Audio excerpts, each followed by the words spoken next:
Bună! Bună! Cum te cheamă? Cordel sau Cordela, cum vrei tu să iei? Adică tu cum o iei? Eu sunt gay! Ești un lachem, toți băieții te deoachem.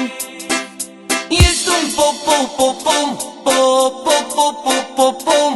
tu ești omulețul copo.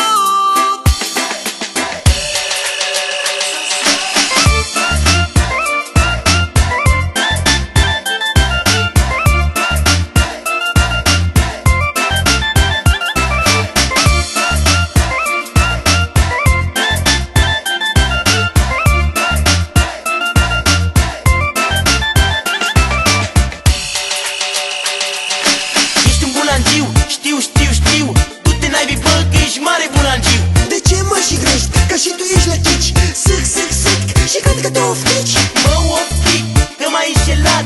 Bai cu o femeie, măcar te era bărbat. Taci din gură, m-am enervat pe tine. Te dau în judecată că ești mai lacă ca mine. Ești un gay, ești ok, ești maro la chiloții. Ești un gay, ești ok și te dai la băieții. Ești un gay, ești ok, ești maro la chiloții. Ești un gay, ești ok și te dai la băieții.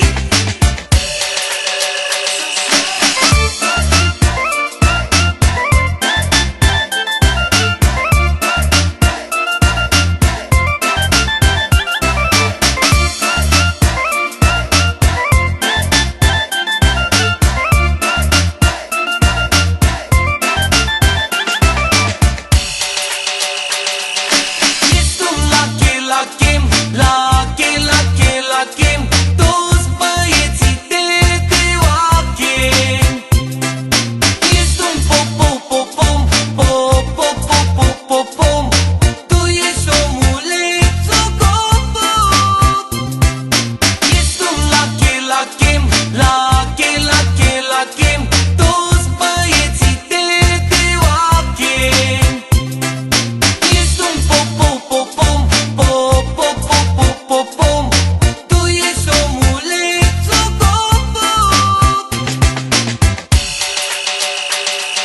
Îți place să mor sus, dă-te și ești băiețel. Ți-a plăcut întotdeauna să te joci cu capul chel. La grădiniță te-a surprins profesorica când era cât pe aici să închizi lopețica. În școala generală furai mereu cât un stilou și te-a văzut un coleg îndesându-l în popou.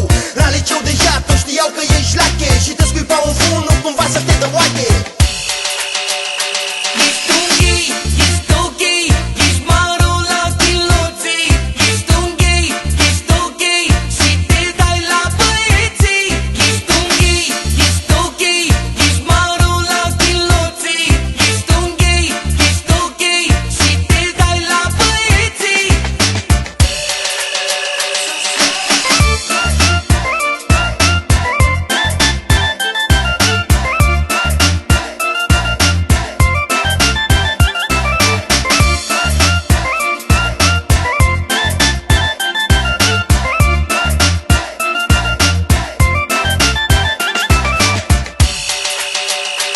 Ești un gay, ești ok, ești maro la chiloții.